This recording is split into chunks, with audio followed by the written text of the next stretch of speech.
and gentlemen, boys and girls, children of all ages, welcome to the one and only Rock and Wrestling Podcast. Glorious, no, I won't give in till I'm victorious, and I will defend. From far and wide and light years away, cast from the shadows, and I light my way. You think you know me?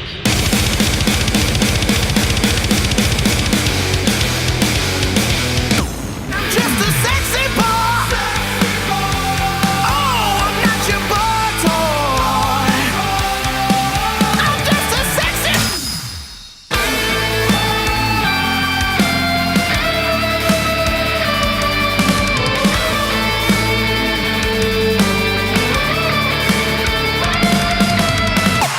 I am a real American. Fight for the rights of every man. Without further ado, from parts unknown, your host with the most, Nick. I am a real American. Fight for the rights of And welcome to this week's edition of the Rock and Wrestling Podcast. I want to thank you for joining me once again on this week's episode. Got a killer guest, guy that was actually just on WWE TV a couple of weeks ago. On the independent scene, he goes by Manny Faberino, but you might have saw him on the Greatest Royal Rumble event as Mansoor. He's a sensational dude, sensational performer. We got into kind of how he got into the wrestling business at a very young age, kind of growing up in Saudi Arabia, kind of the culture and how wrestling is perceived there, as well as we got into how he got into the WWE tryout, how he got into the Greatest Royal Rumble event, and what's in his future, and kind of his home base in Hoodslam, and all of that. So looking forward to you guys hearing that interview. First, I want to recap a little bit last week's episode. Just incredible. Want to thank him once again for joining me. Was a super duper great guy. Definitely go support him. He's got a documentary coming out soon. Definitely go pick up one of his t-shirts at Pro Wrestling Tees. Speaking of t-shirts, help support the podcast. Right, go over to prowrestlingtees.com/rock and wrestling podcast store. You can get yourself long sleeve, tank top, regular t-shirt, whatever you want. I know you want that tank top, especially at the hot summer months that we're getting here soon, as we are in May and the weather tends to heat up. Go get yourself a Rock and Wrestling Podcast tank top. Remember to follow on Twitter at Nick's RW Podcast, Instagram Rock and Wrestling Podcast. The Gmail is Rock and Wrestling Podcast at gmail.com as well. On YouTube, Rock and Wrestling Podcast, find the channel, and on Facebook, Nick's Rock and Wrestling Podcast. All the social media links, all that good stuff. Love to hear your feedback, all that good stuff. Once again, thank you to those guys. Anybody that gives me a review on iTunes, just go down to the very bottom where you see all the episodes, and then you will see write a review. Give us that 5-star rating if you like, if you want to give me that many stars, and then write me a little review. If I see that you wrote a review, there's a very good chance that I may hook you up with a free t-shirt. So do that indeed. Help a brother out. Give me a little review. So in the coming weeks here, going to have some big guests. I'm in the works. Next week right here on the podcast, it will be officially announced, probably the biggest event that to date that I will be doing with the podcast. Can't officially announce it yet. This weekend, if you're a diehard wrestling fan like me, you know that there's a ton of stuff going on with a certain event. I'm not going to say particularly what that event is. I don't want to hurt the agreement I have with these folks, but it will be officially announced this coming week, and then I will talk a little bit more about it here on the podcast next week, but just keep that in mind. Couple things here before we get into the interview with Mansoor, or for Manny Faberino, however you want to refer to him. But couple things is, I know I've been doing a lot of wrestling heavy guests, a lot of wrestling talk. So one of the things that I'm going to focus on here in the coming months is that I'll have some rock and roll guests. I'm going to try to do some different segments on here too. Maybe like a state of rock, a review of a new record, maybe even some wrestling segments like top 10s for the month or top 10s for the week. Going to be talking to some other people, some other maybe podcasters, some other wrestling writers, have them kind of guest spot on and give their reviews of shows or their top 10 or the state of wrestling, kind of give you some all-inclusive interactive stuff that can be kind of different, as there are many wrestling podcasts or many podcasts in general out there. And once again, I'm just trying to differentiate my product from something different. If you've noticed in a lot of my interviews, especially with wrestlers, I typically like to start off with how they got into the business. I think that's one thing that's cool. I'm no way I'm not Chris Jericho. I'm not Stone Cold Steve Austin. A lot of those guys will have wrestlers on their podcasts, and they'll have stories to share from one another, and they can talk more of an insider feel. I'm an outsider just coming in, wanting to give these guys an opportunity to tell their story. So all of that, I always find it fascinating to find out how guys got in. A lot of guys start off just like me and everybody else in the world that are just fans, and they eventually get into the business. Some guys are athletes and they fall into the business, so I'm always interested in that. I'm also trying to give a platform on here to wrestlers that may not get the opportunity to do interviews as often and tell their story. I think Sir Samurai, which was the first guest I had on here in episode 2, was fascinating that he's been in the wrestling business for so long to hear his story. You might not hear that story, especially if you're not in the Northern California area. That's where I really want to go. A guy like Flip Gordon, who's an up-and-comer and is probably getting a little bit more interview and press, still cool to hear his story. Or Adam Thorstow, who's been around a long time and maybe hasn't had the interviews that maybe other wrestlers have had. So I really want to spread that. I think going back a couple episodes with the Patriot, I think it was great to hear his story, because he's kind of one of those maybe forgotten guys that people forget about. So it's cool to hear their stories as well. And that's what I'm trying to cover everything in the world of rock, everything in the world of wrestling, and be a little bit different. I think the best thing that I heard was Conrad Thompson, who does Something to Wrestle with Bruce Pritchard, What Happened When Monday with Tony Schiavone, and he does 83 Weeks with Eric Bischoff. He said that, there's a million wrestling podcasts out there. You got to find a way to make yourself unique and different.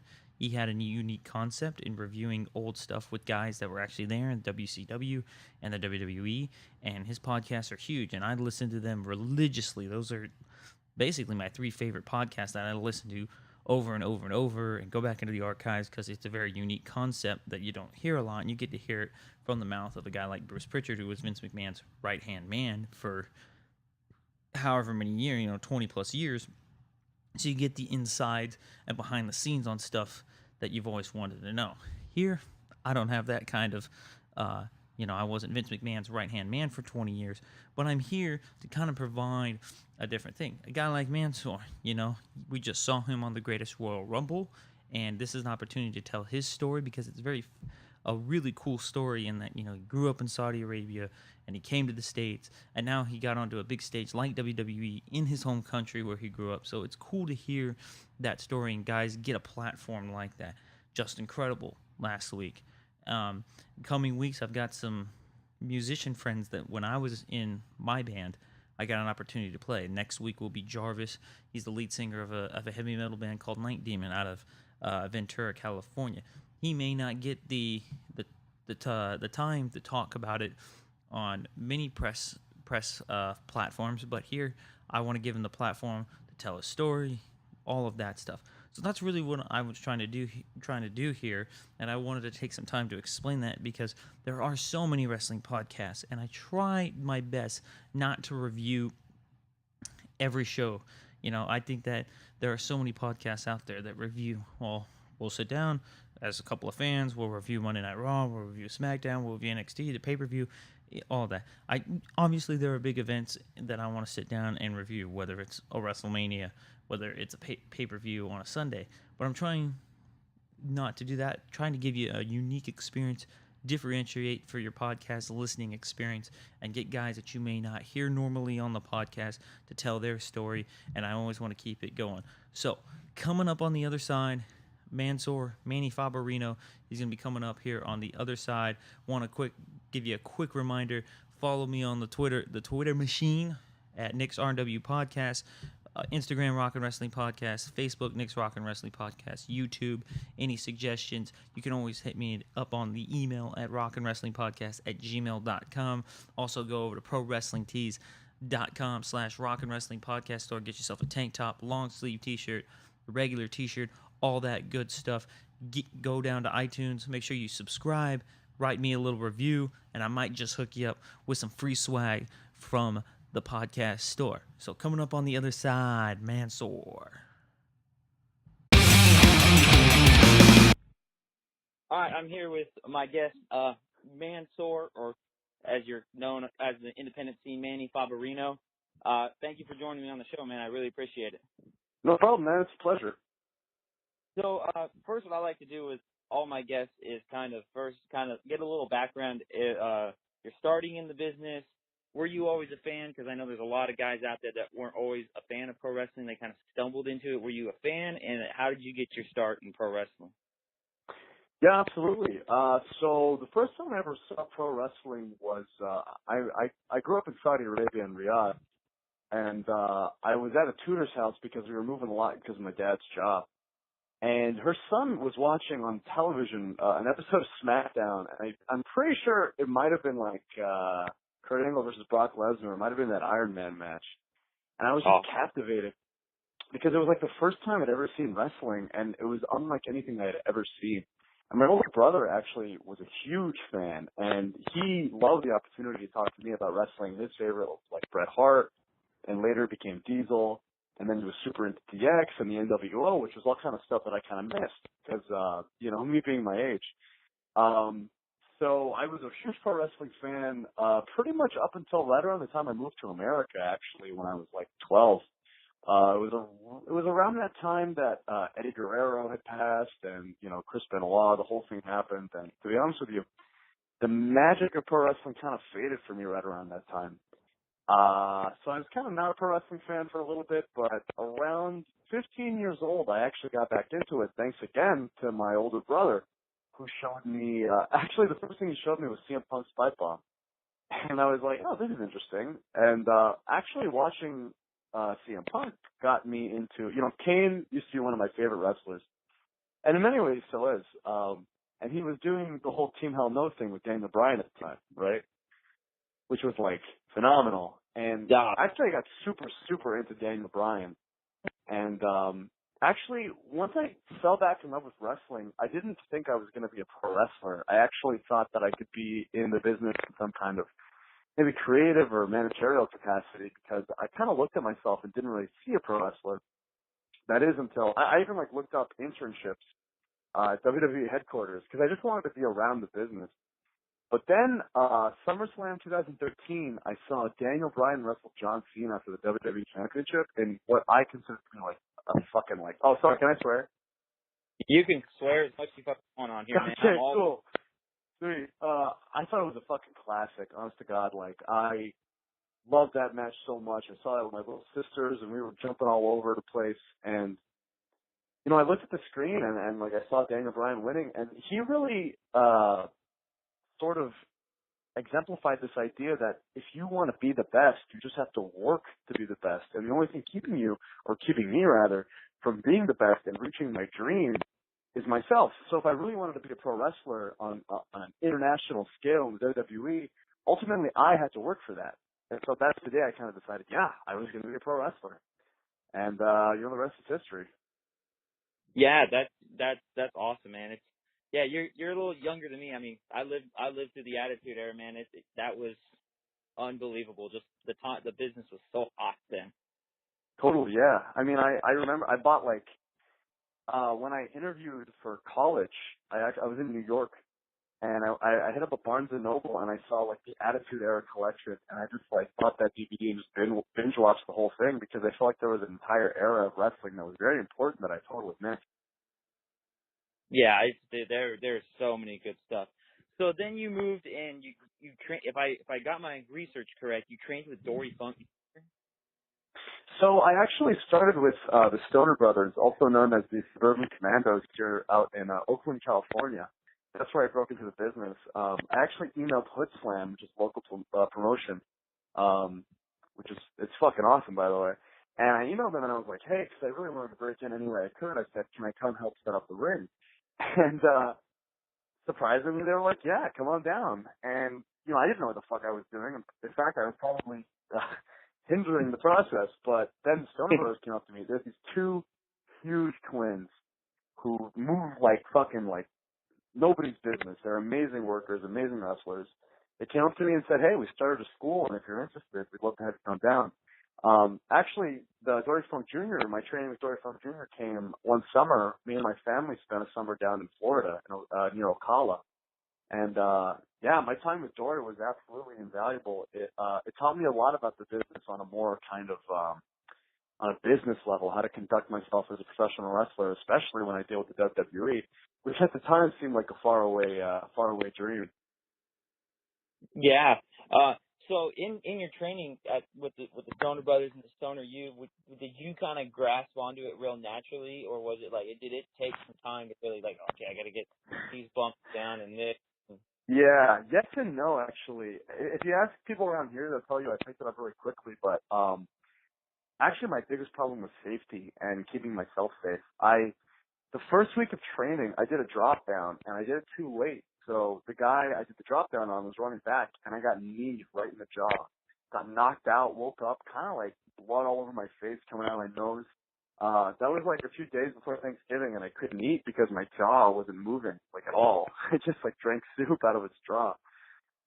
And then my very first match, my debut at a Stone U Dojo show, I took a Harlem Hangover, the like front flip leg drop from the top. Yeah. And that knocked me out cold. So like my first like few months in pro wrestling, I got knocked out twice. But in terms of like little things like technique and like rolls and bumps, yeah, I picked that up pretty quick.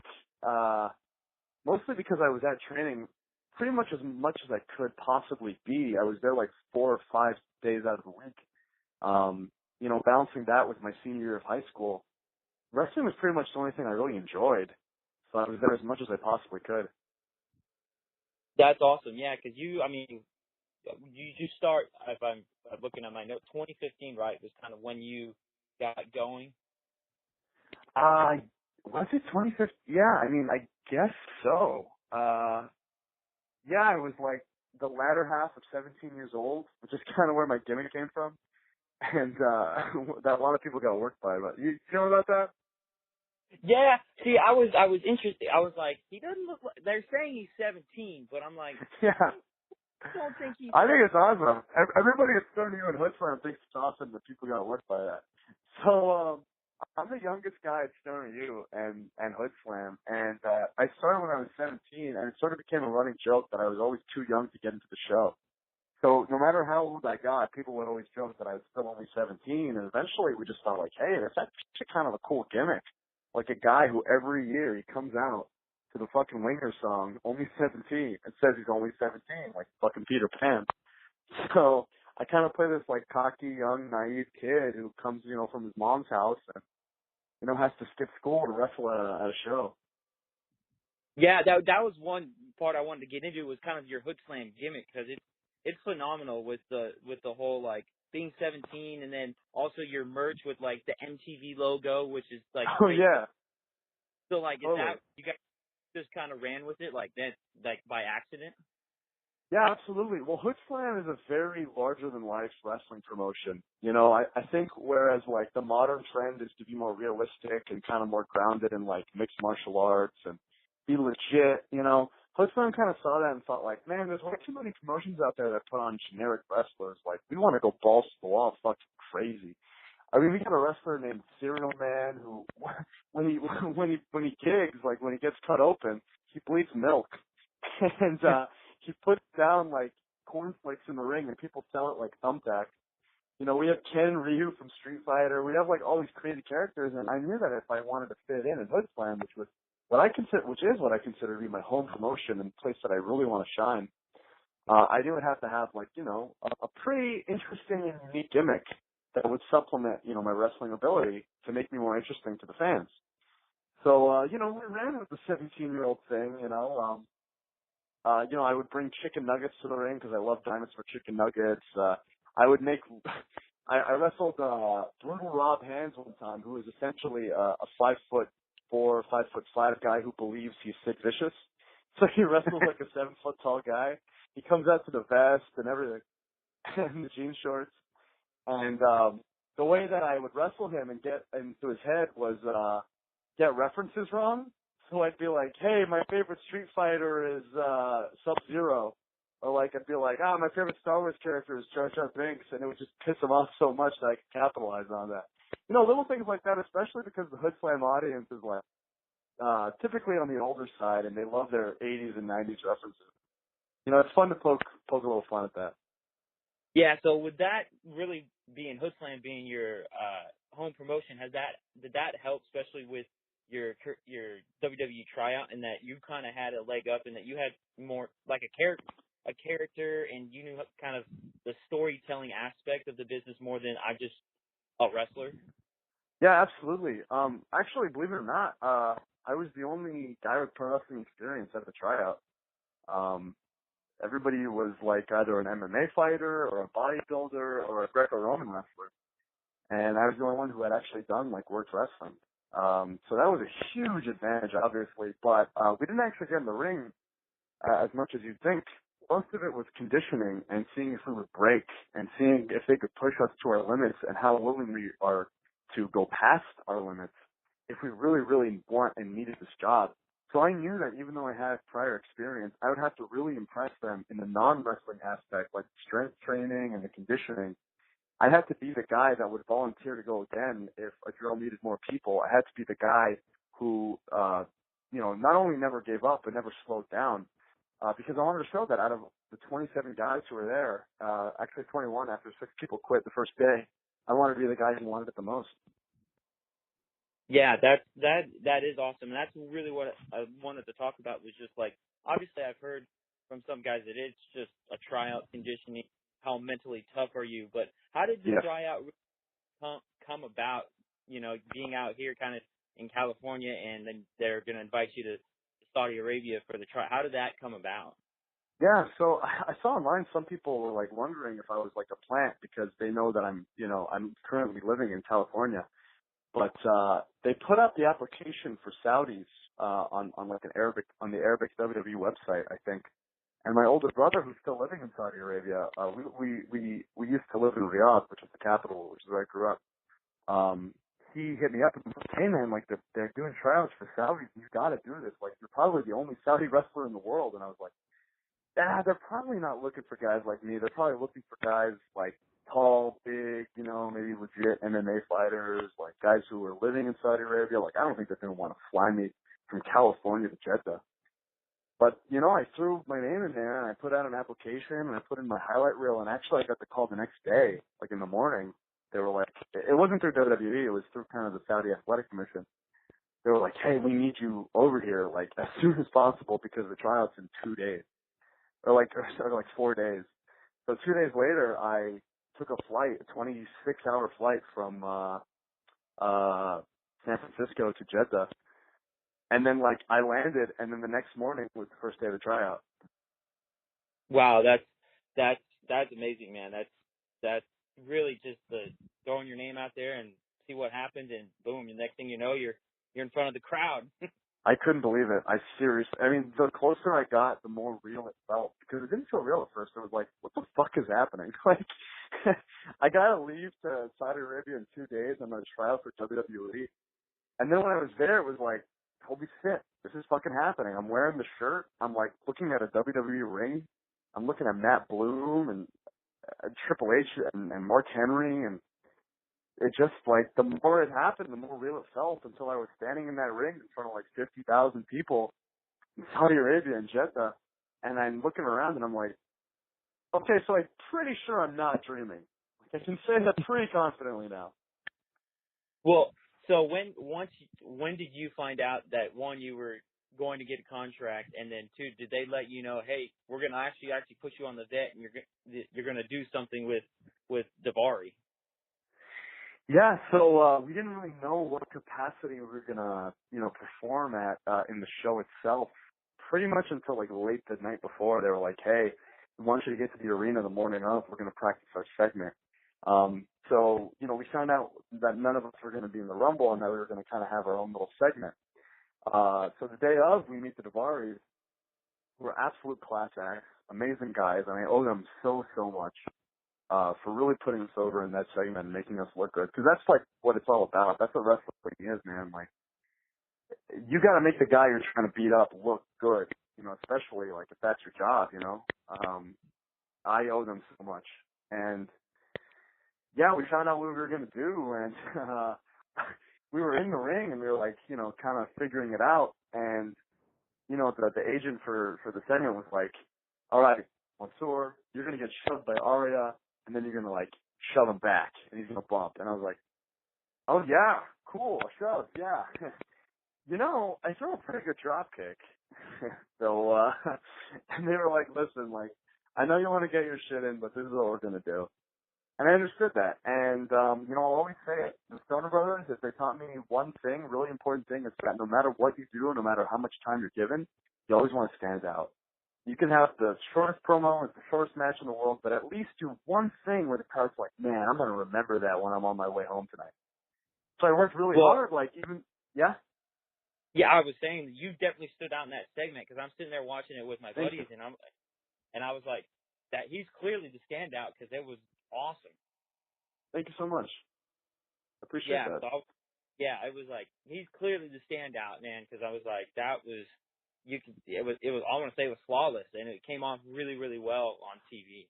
Thank you, man. I was worried as hell because I knew like this is my first time on WWE TV in my home country in front of my countrymen and women and kids, and they're all looking at me. And if I just like stumble over one word, I'm just gonna feel like the biggest jabroni. Man, I was backstage for hours. Like, we were there at 9 a.m., and our segment was, like, at 8:30 p.m. or 9 p.m. And the whole time I was going over it in my head. Two little sentences. But I kept practicing it, and I really wanted to perfect it. Like, when am I going to smile? When am I going to look out in the audience? When am I going to pause? When am I going to hope that they're going to pop? But, like, when you're out there, man, you kind of just got to feel it out. Like, it's crazy. Once I got the words down, it's like, well, the crowd's going to do what they want to do, and you kind of got to hope that, they're going to be the clay in your hands to kind of work with. Absolutely. It was so great. So along those, obviously you growing up in Saudi Arabia, one of the things, obviously culturally different from America, how, has pro wrestling really grown there? Oh, obviously returning there for your tryout and everything, has pro grown since you grew up there now? Is it a much bigger attraction now there? It's crazy, man. I mean, like, man, when I grew up there, I could never even dream the things that are happening right now would have happened in my lifetime. I didn't think women were going to be able to drive in my lifetime, let alone like 10 years. I mean, things are really crazy. Like, people always love wrestling. Like, everyone's here to wrestle with The Undertaker over there, but people love wrestling. And honestly, the kid, I never even thought I'd get to see a show, let alone be in one in Saudi Arabia. So for them to come and a lot of people have been talking about, how much of a shame it is that women weren't able to perform. But honestly, I say give it like 5 years, maybe even less actually, because things are moving so fast. And I think you'd probably see women wrestle in Saudi Arabia, and they might have the Power Ranger gear on. You know what I'm talking about? Yeah. But really, like, the thing is, people in America, like, and of course I'm speaking as an American and as a Saudi, it's hard to kind of understand that, like, everywhere else in the world isn't like America or isn't like Europe. And, things kind of have to change steadily. Like, WWE being in Saudi Arabia, a lot of people kind of, they didn't like that. But in my opinion, progress is like a staircase. And you got to take the first step in order to go up. You can't just skip them all. So, I have two little sisters, and, strong female role models in wrestling, particularly, is very important to have, I believe. And for a lot of little Saudi girls, they might not have that yet, or they can watch it on TV. Actually, one of the biggest pops of the night, by the way, is when women were shown on the Tron. Like, people were going crazy. Not because of, like, oh, women, but, like, because I think there is absolutely a demand for female wrestling. It's just a matter of legislatively they have to work it out. So I absolutely, in order for women's wrestling to happen in Saudi Arabia in the near future, we have to get through maybe this show or maybe one more show or two more shows where only men can wrestle. You know what? Does that make sense? Yeah, that does. Well, I mean, in college, I got a history degree, so I know what you mean. That it's going to just take time, and that was my thing. Was like, well, the first step is they have a show of this magnitude. The next step is, okay, we got to just build that relationship, and eventually, over time, it will happen. Exactly. Yeah. You can't just kind of make a big leap like that. You kind of have to work through it. Especially in a different culture where different things are prioritized, but that's all changing. And, for WWE to kind of take advantage of that change and be a part of that, I think is really awesome. Yeah, well, I equate it to, you got to remember, it just was 3 or 4 years ago that the women finally have been getting a chance to shine in America as actual wrestlers. Yeah, totally. Like, let's be honest. We all remember when women's matches were like 3 minutes long and 1 segment on the show. Yeah. I grew up in women's matches were bra and panty matches. Right. Yeah, exactly. I mean, like, here's the thing. Like, how long did that take? How long did it take for women's wrestling in WWE to reach a level where it's considered the same as with men's wrestling, to where we're talking about the possibility of the main event of WrestleMania being a women's match? And that's happening. That's really happening.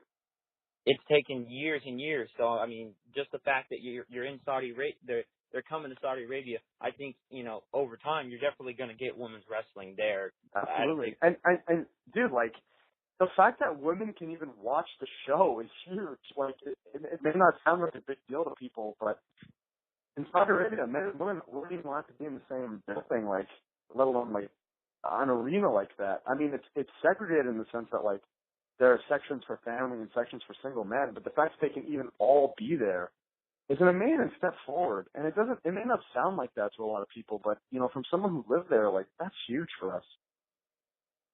Yeah, it is, and I think it's a positive thing, I think, for just not only wrestling, but the world in general.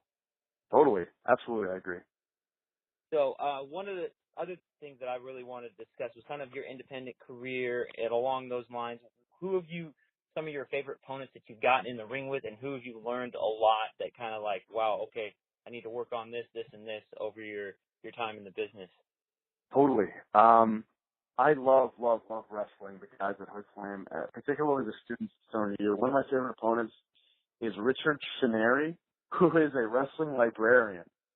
And dude comes out in khaki shorts and a sweater vest and a button down and like with a pile of books. But he is like an absolute technician, and he's like a striker. He throws some of the best forearms and punches that I've ever seen.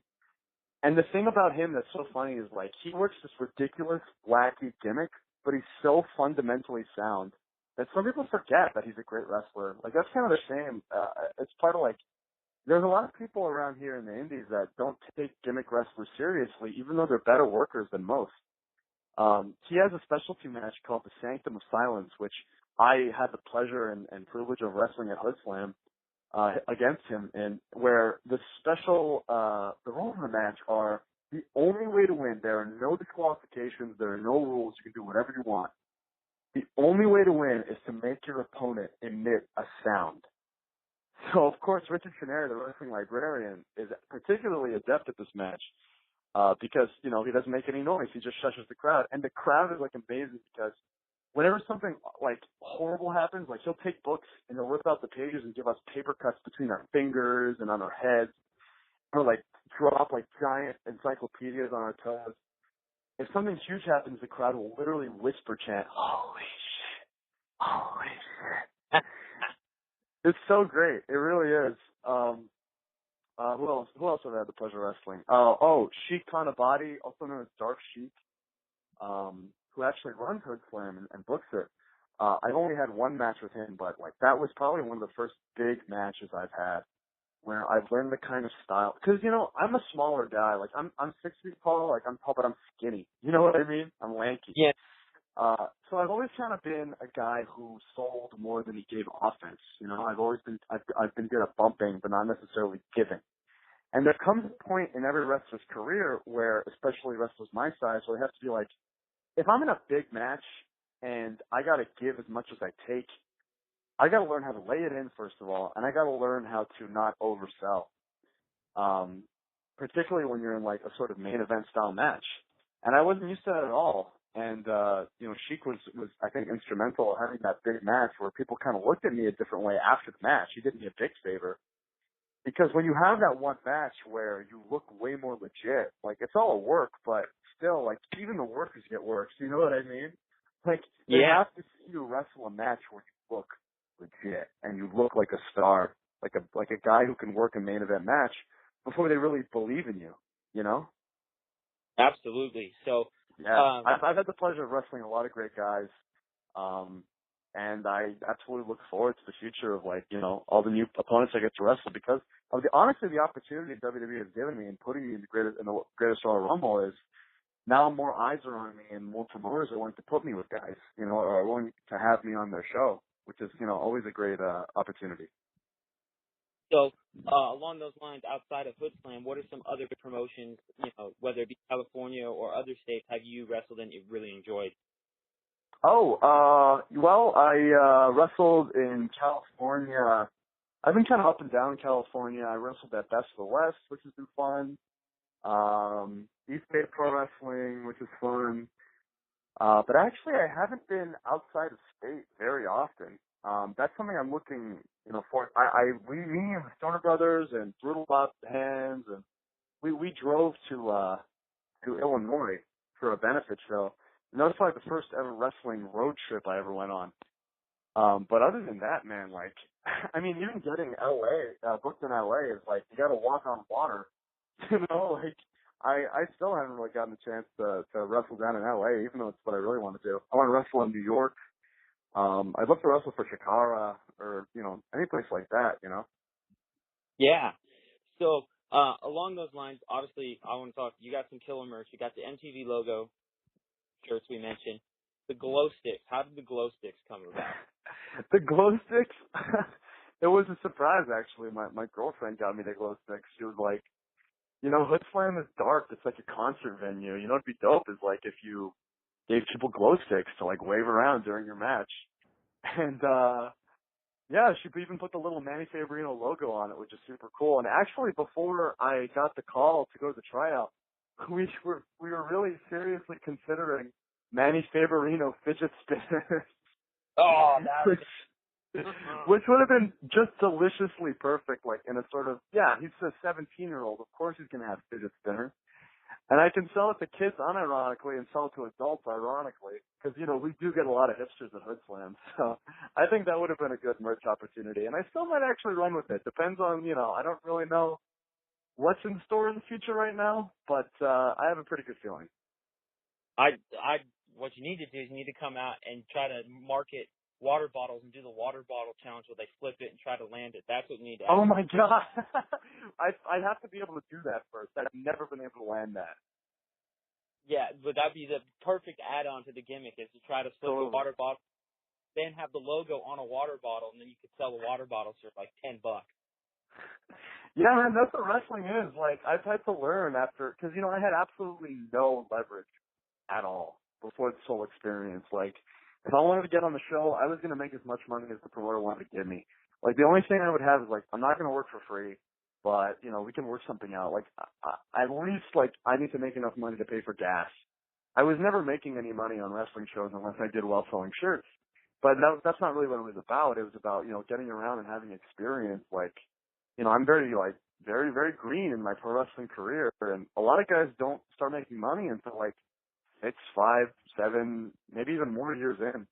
But this whole experience has been like, oh shit, I can actually maybe challenge promoters and be like, wow, maybe I deserve a little bit more. But it's tough because, man, it's really like, you don't want to overestimate your worth and sound like an asshole, but at the same time, you don't want to cut yourself short and end up getting played. Yeah, absolutely. I mean, I would think if I'm booking you for a show, you're gonna, you would definitely be a top dollar guy now that you had the exposure that WWE gave you. Sure, but at the same time, it's like, I wasn't really presented as a wrestler. But then again, there is the kind of draw of like, well, here's a guy that was on TV, like, let's see if he can actually wrestle well. You know what I mean? Because I think a Yeah. lot of people were like, oh, wow, he's an indie wrestler, but is he good? So I'd really, like, my first show back was Hoodslam on Friday, and I wrestled the Golden Gate Champion, which is essentially their top title, Juice Lee. And I was like, yeah, this match, it was streaming live on Twitch, so everybody, who wanted to watch on their computers could see. And I was like, I'm going to have to make a really good first impression on a lot of people who are going to watch me wrestle for the first time. So, I did my best. Absolutely, and you're killing it. So what are some upcoming shows we can see you in California, obviously, before you head to the big company? Yeah, I'm wrestling at every Hood Slam, which is every first Friday of the month, and they do have some shows in the month. You can check them out on their Facebook page. And they also stream if you can't make a show, or if you're not in California, you can catch it on the Hood Slam Twitch. Let me just pull out my dates really quickly. I'm also working East Bay Pro Wrestling. The next show is May 12th. APW I actually just got booked at, which is pretty big, on May 25th. Yeah, and it's mostly going to be, UGWA on July 15th. Yeah, and I'm looking to expand more of my schedule as I go along, and hopefully maybe someday soon I'll get to fly over to different parts of the country and see people there, and wrestle people there. Awesome. So along those lines, when do you head to the Performance Center and start there? I really don't know. After the Greater Florida Rumble, it was kind of like, wow, you guys did great. That was awesome. What an amazing show. Now let's go home, and we'll call you later. So I actually have very, very little information to none about what the future holds, or in terms of like when or where I'm going. So stay tuned for that, I guess. I'll have to as well. Yeah, I mean, obviously, so they told you were getting a contract. Did they offer it to you, or it was like, we'll get you the details? No. What we were told is that, the tryout was going to have winners, like, oh, these are the 8 guys. And then it was like, oh, these are the 4 guys, and we're putting you on the show. But no promises. And I was like, ooh, okay. So I'm still going to be looking to represent myself and look good even after this whole experience, because, until I get that phone call that says, hey, you're in, anything's possible. Absolutely. And where can we find all of your information, your social media? Where are those? Oh, sure. What are those? Well, my Twitter is at Manny Faberino, MannyFaberino. That's where most of my activity is, and I post clips from, wrestling shows that I'm on. I would plug my Instagram, but actually got deactivated, believe it or not. I got mass reported, actually, by, like, a lot of really angry Iranians.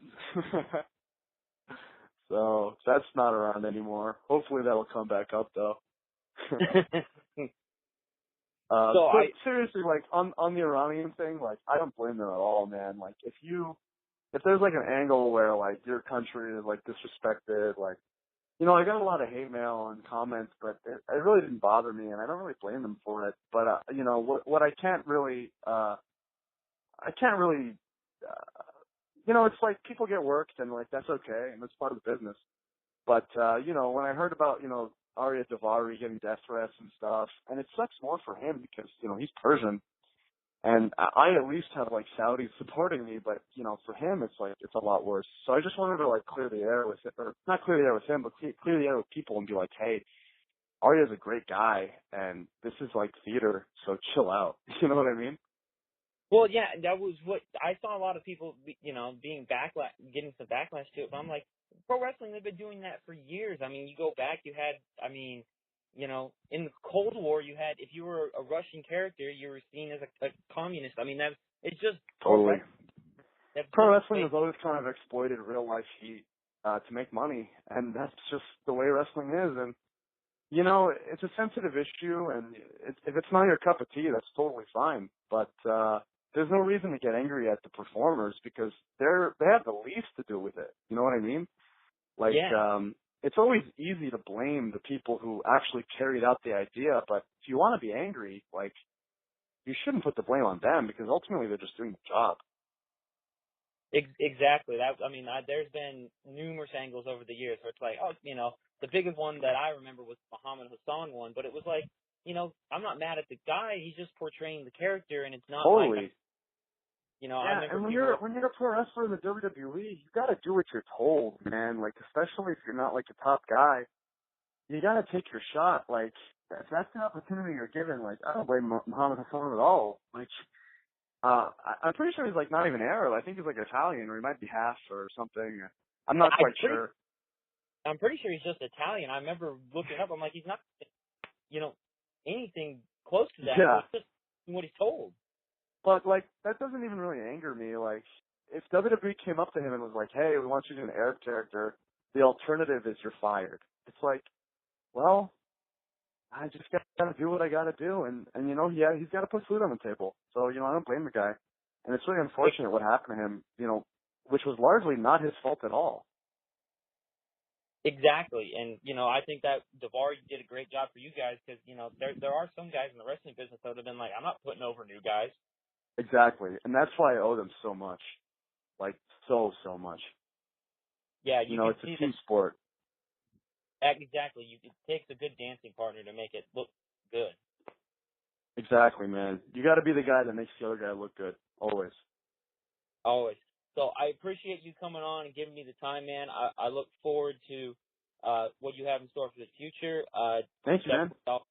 Yeah, I appreciate the time, man, and great job on the Greatest Royal Rumble. Keep up the great work, man, and I definitely got to get me some glow sticks.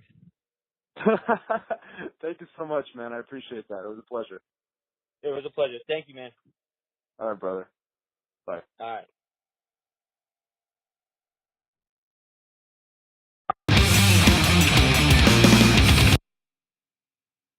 I want to thank Mansoor or Manny Faberino, however you want to call him, because he's got his indie name and obviously what we saw in the WWE. Great interview. He was a super cool dude. Talked a lot about his beginning in the business. I love the story of kind of how he got in, and I love that on all the websites everybody posted that it was that he was 17 years old, but that was really a work, so that was great. But he was really cool, and if you're in the Northern California area, definitely go check out Hoodslam where he's at. That's kind of his home promotion. He's going to be at APW at the end of the month. He mentioned all those dates where he's going to be. Definitely go follow him on all his social media accounts. He's a good dude, and I hope to see him in the WWE, see him on hopefully NXT, and then Raw and SmackDown either Monday or Tuesday night. So he's a great dude. As you can see, he was the standout in that segment in the Greatest Royal Rumble, so I'm definitely looking forward to what he has in the future. And he's only been in the wrestling business for about 3 years, so it's going to be very interesting to watch him grow because he's already a phenomenal talent and even better dude. And that's what we, I enjoy when guys turn out to be really cool dudes. So, as I mentioned at the beginning of the podcast, I'm going to be hoping to maybe get a little more rock and roll guests on. Next week, my guest will be Jarvis Leatherby, I believe is his last name. He is the lead singer and bass player for a heavy metal band out of Ventura, California called Night Demon. What I'm going to do on that particular episode is I will give you a little backstory about Night Demon and everything. My old band Motorized, we played a show with them here in Sacramento about 4 years ago now, about 2014. Yeah, 2014. Raven, who's a pretty popular, well-known new wave British heavy metal band, was on tour. We got the opening slot as the local act to open up for that particular show at the Blue Lamp. Night Demon was on tour with them, and I would always check out kind of who was on tour with the other bands, so we kind of knew who we were playing with. I'd never heard of Night Demon, and I checked out their stuff, and I was blown away. I mean, it sounded like Saxon, Iron Maiden, Judas Priest. It sounded like new wave British heavy metal stuff, and I, found out that they are from Southern California. They were right here in the state of California, so that was cool. And I found out that they, when we played with them, they were just really cool dudes. And I've had a connection with Jarvis. He helped us out with some music stuff and was overly generous when he didn't have to be. So I really wanted to help him out and promote his band because they are very, very much on the rise, especially in Europe where they're touring. They just toured with Accept. They've toured with Anvil in the States. They've toured with Raven multiple times. They've played shows with Diamond Head. So I wanted to give him some promotion. I sat down with him last week over the phone, and he gave me some great stuff about the history of the band and their goals and where they're headed. So I can't wait for everybody to hear that because Jarvis is a super cool dude, and their band, Night Demon, is killer. In the coming weeks, I've got some other guests lining up. I knew that I told you I'd have these 2 weeks planned out. I'm looking at also, I'm in talks, obviously, to get Muhammad Hassan. I'm going to be sitting down with him this weekend. If you remember him from the the kind of Ruthless Aggression era in about 2005, 2005 was his year there in the WWE with the Arab character. So we're going to I'm going to get a chance to sit down with him over the phone this weekend, kind of talk about his time in wrestling. As well, I'm going to be looking at, I'm in talks right now to get my favorite band, Guns N' Roses, the keyboard player Dizzy Reed. I'm just in initial talks to have him on here in a couple of weeks. Going to sit down with him over the phone. Also going to be looking at getting, I mentioned something to wrestle with, Bruce Pritchard, Conrad Thompson. Shout out to you guys. Going to be talking to Dr. Tom Pritchard, Bruce's brother, here in the coming weeks. Going to have him on. So May is going to be a full month of spectacular guests. I'm not sure what guests are going to be on which week. I know for sure next week will be Jarvis from Night Demon. After that, I'm not really sure who's going to be where, but in the coming weeks, we've got a lot of good stuff. June, I'm hoping to get some more heavy metal rock and rollers on to kind of help promote, especially with summer and it being festival season coming up. Really going to take a look at getting that and help spread the word about some good bands out there. Obviously, I did a little Backlash preview last week. I'm not going to really review that pay-per-view because there's been so much criticism. I don't want to be too negative about it. I look at it as every once in a while WWE has a crapper of a pay-per-view. You move on, and you can tell on their television this week they're definitely moved on from it because they're already doing the Money in the Bank qualifying matches. So they're moved on. Boom, boom, ready to go.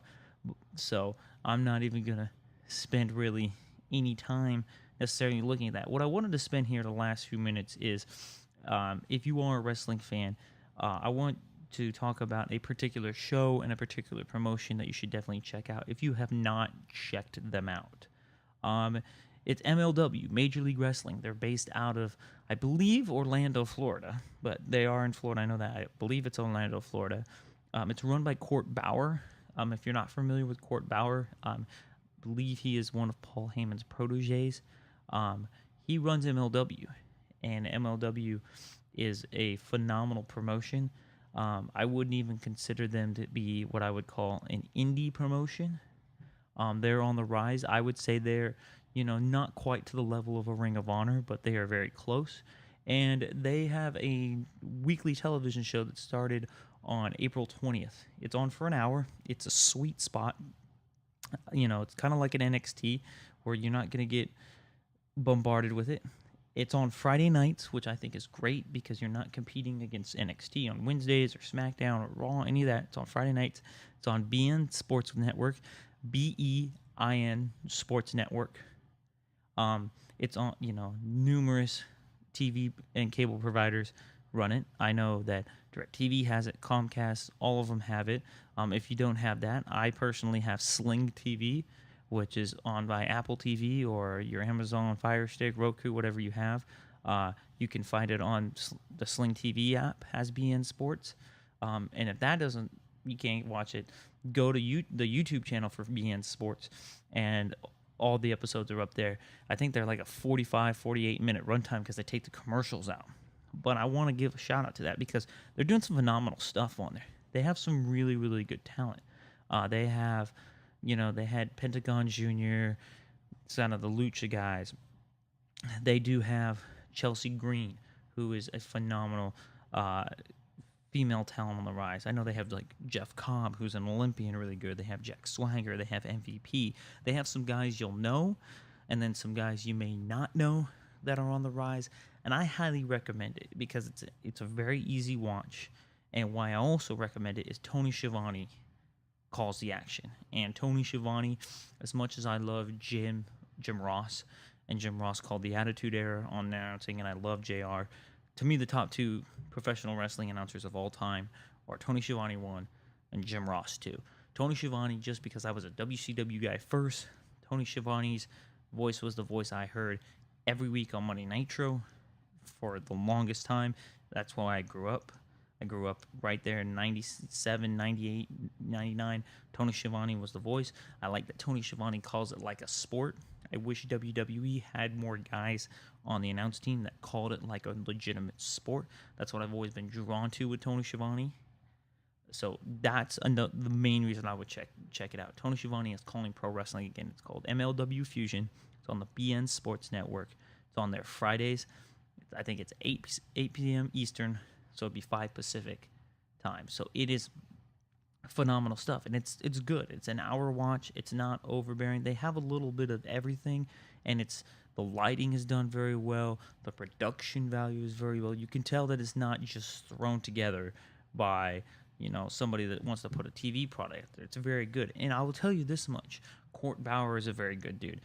He was recently on Sirius XM Busted Open this week promoting it. He's a very good dude. He's also, them and MLW, the company, are very active on social media. I always tweet about it on Friday nights. They retweet me. They comment on stuff. It's a very, very good show. And I hope to see more from them. I hope to see that eventually they can get themselves into a spot where they have some pay-per-views down the road. They have some TV tapings coming up in New York in July, so they're kind of expanding their wings. They do the Wale Mania during WrestleMania week. I think it's the first kind of kickoff event on Thursday night of Mania week, which I'm looking forward to being at this year in New York, New Jersey area. Not this year, but next year in 2019. So they're a great product. It's another alternative product. So some of you wrestling fans out there that are a little upset with, hey, I'm not really feeling WWE right now, looking for something different, go check out MLW Fusion on BN Sports on Friday nights. It's really, really good stuff. Highly recommend it. Tony Schiavone's calling wrestling again, so definitely check it out. It's definitely worth the watch, in my opinion. So once again, want to thank Manny Faberino, Mansoor, for joining me on this week's episode. Great dude, great interview. Was fascinated to learn all about his start in the business and where he's going, and he's going to have a very, very bright future.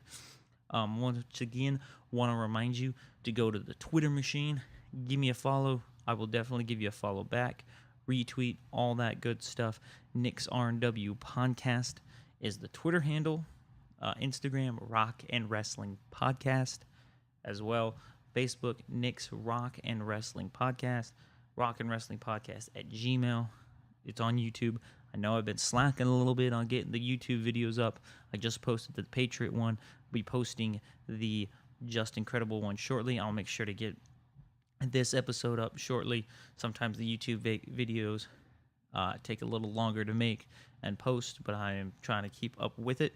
You can always find the podcast right here on iTunes and SoundCloud. On iTunes, go down, give me a 5-star review. If you think it's 5 stars, 4 or 5 stars would be pretty sweet. Write a little review about the podcast, and I may hook you up with some free swag. Don't forget to go to ProWrestlingTees.com/Rock and Wrestling Podcast Store. Get yourself a regular shirt, long sleeve, tank top. It's all there. Help a brother out. Definitely could use that for the support. As I mentioned, next week there'll be a big announcement. You'll see it this weekend. I'll be all over social media about that huge, huge announcement. Some of you diehards probably could figure that one out. So, Twitter, Facebook, Instagram, YouTube, the Gmail account, all there. Definitely check it out. I appreciate it. ProWrestlingTees.com. Buy yourself a shirt. And finally, next week, we'll have the lead singer from Night Demon out of Ventura, California, Jarvis. He'll be on here. We talked all about the beginnings of the band, some of his favorite bands, the recording process, songwriting process, all of that stuff gonna be here next week on the Rock and Wrestling Podcast. I much appreciate everybody's support that listens, buys a shirt, anything like that. I'm just a regular old wrestling and rock and roll dude that started a podcast, and I appreciate all the support. I will see you next week, believe it or not, on May 16th, which is my birthday, so give me a birthday shout out next week. So we'll see you right here next week on the Rock and Wrestling Podcast.